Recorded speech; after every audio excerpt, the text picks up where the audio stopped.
Well, about 15 years ago, I'm pleased to have invented the words ethical oil. In fact, I think I might have even trademarked them. I'll have to check it. And the left hated that because they said oil cannot be ethical. It's a contradiction in terms. While the joke was on them, of course, oil can be ethical. In fact, the more ethically you produce it, the more you should buy oil from places like Canada, the United States, the United Kingdom, as opposed to conflict oil from places like OPEC and Russia. They hated it because it made sense to people immediately. Well, I wrote a book by that name and I had a lot of fun fighting the bad guys. So imagine my surprise the other day when my new prime minister, Mark Carney, invented a phrase of his own. And I'm not sure if he's going to trademark it or, write a book about it, but I'd like to learn more. I've never heard of decarbonized oil. Have you? Here, take a look at my prime minister teaching me something. Now, within the broader context of national interest, the interest is in, as mentioned in the press release, decarbonized barrels. So working alongside forms of decarbonization for those barrels. That is absolutely in our interest. It provides diversification of trade partners. It provides the development of new industries. It provides economic activity across the West and into the North. So yes, there's real potential there. We took up a good deal of our time in discussions and potential to move forward on that. And if further developed, the federal government will look to advance it. Guys, I got to tell you, the chemical formula for oil involves carbon. It won't surprise you. Carbon, hydrogen, oxygen, pretty much the building blocks of life. You cannot take the carbon out of oil. It won't be oil then. I mean, I suppose you could think he means there's some sort of a, less emissions approach to producing it. But I don't know. When he kept talking about decarbonized oil again and again, I don't think I've ever heard that phrase. Joining me now is someone who's much smarter than me on these subjects. Maybe he's heard of it. His name is Mark Morano. He's the boss of ClimateDepot.com. Mark, great to see you again. What do you think about Canada and our new decarbonized oil? I've got two minds on it, but I'd like your view first. Well, I can honestly say, and I've been at this since the early 90s, I have not heard the phrase decarbonized oil before. I haven't heard of decarbonized gas, decarbonized coal. It's a new one on me.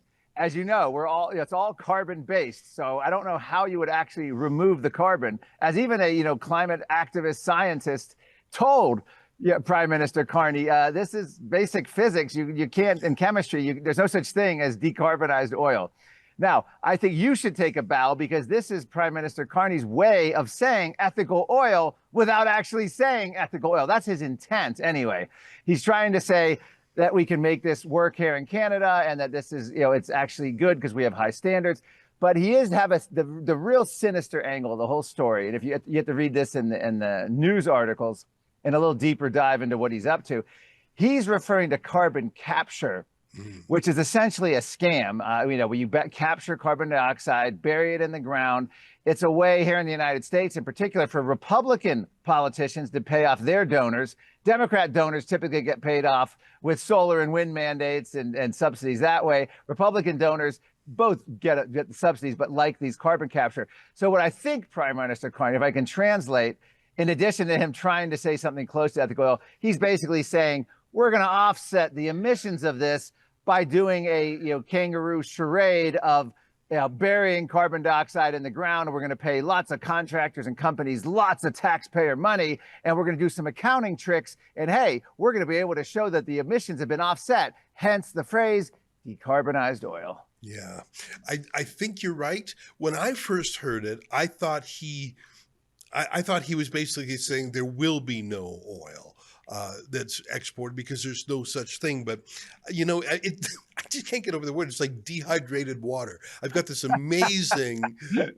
idea for dehydrated water, Mark. But you know what? I think you're right, and I think maybe I was just so startled by the phrase because I was looking at this. Let me read to you a headline in the biggest newspaper in Canada called the Toronto Star. It's also famously environmentalist. They actually take cash from U.S. lobby groups like the Tides Foundation to run climate stories. So they don't even pretend. And their headline is Government Advisor Slams Mark Carney for Promoting Decarbonized Oil Pipelines. And it's from within his own party. Yes. I mean, they have so many climate scientists on their staff. And you're so right. They're saying, let me just read just a little bit of this, and then I'll throw it to you for your feedback.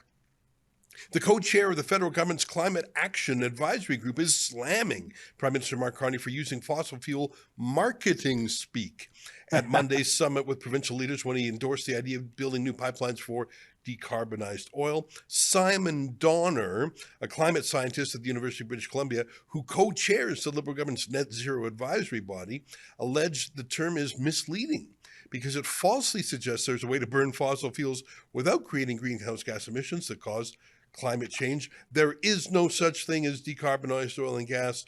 Oil contains carbon. It is high school chemistry. You know what? I was getting my dander up because I thought this guy's trying to pull a fast one.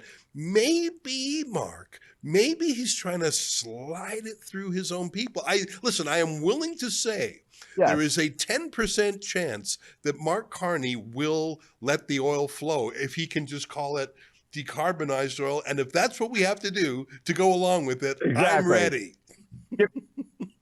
I agree with you. I mean, you guys are in such a no-win situation. I hate to say it, particularly on energy and climate policy, so to speak. If the one negative thing, the very negative thing that Donald Trump, anything he did to contribute to the Canadian nationalism, which elected Mark Carney, that was all on Donald Trump, at least for his part of it, for wanting you to be the 51st state and creating that wave of nationalism that Carney rode in on, if that version of politics is true. I don't know, you might disagree with that, but that's the conventional view that we hear here in the United States. And I think what Carney's doing, keep in mind, he was the head of the Bank of England, the Bank of Canada, and he is a man steeped in ESG, steeped in climate financing. Yeah. He knows all about how carbon capture works. He knows all about how to sell things. As I said before, Justin Trudeau was the puppet. He's the puppet. Carney is the puppet master. So he understands all this. And this might be exactly what you're saying. He's signaling to his side, if you will, that we need this oil, because in order for him to maintain a governing coalition in Canada and start recovering your economy, you've got to open up oil. You've got to allow drilling. You've got to have more energy. And if he's got to do it through twisting basic chemistry, then by golly, that's what he'll do. And believe me, these scientists that are speaking out, the climate activists, they're going to be quiet if they think it's for the greater good of the Carney administration. He's a man of great strategic thinking. And I think that phrase, decarbonized oil, is part of his thinking on that. And by the way, you deserve full credit because you were about a decade and a half ahead with the ethical. I remember when I first heard you talking about that. I believe it was probably around 2014, if I'm not mistaken, maybe even a couple years earlier. But that was a huge phrase because the whole idea of the ethical oil, and then your work was actually validated by another Canadian report about basically going after carbon CO2 emissions or carbon dioxide emissions in the Western nations, increases carbon dioxide, period. Because all it does is offshore the energy to places with low environmental standards and low technological advancement. And that's exactly what's happened. We've seen CO2 continue to rise as countries like Canada, the US, and Europe have crunched down and severely restricted their energy. So you were way ahead of your time. Mark Carney is borrowing a page from you in marketing. He's unfortunately twisting science and his version, but I think he's sort of forced to do this. And I think there is a strategic political move on Canadians' part to go along with this bastardization of science if it means you can actually get some of this decarbonized oil.